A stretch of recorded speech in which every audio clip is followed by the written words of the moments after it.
Şu Mirvan anamның mürisiga yölengim keldi.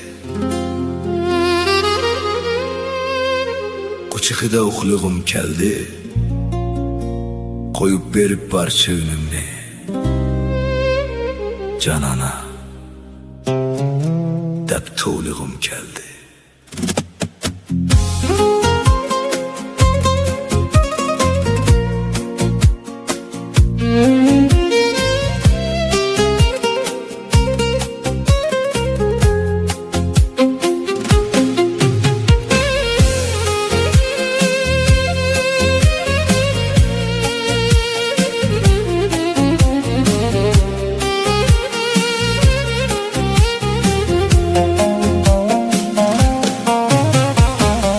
Eslep kaldım baliliğimni,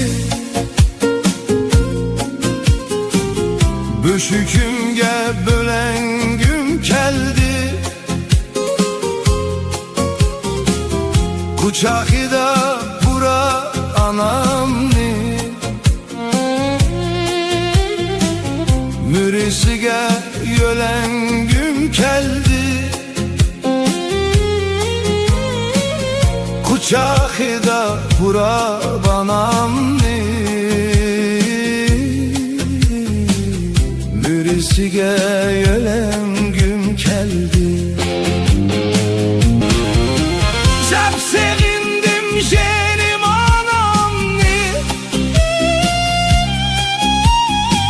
otta köyüp yakkan ahnanni.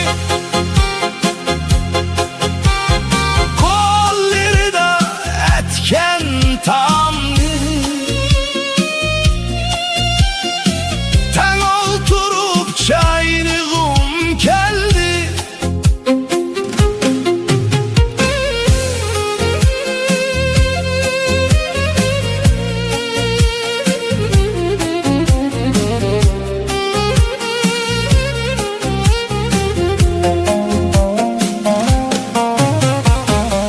Eslep kaldım baliliğimni,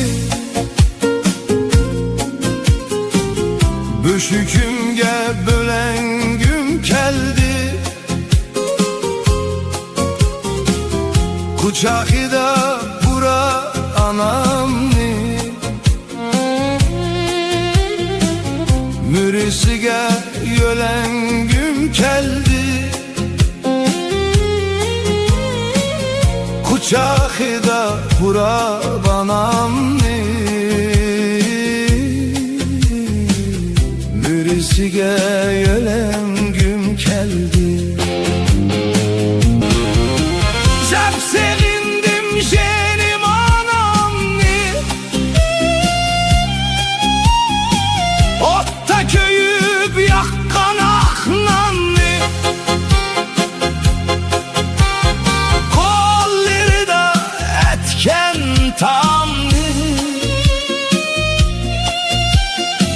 Ten oturup çaynığım geldi. Koyup berip barça önümni Canana deb tovlig'im keldi.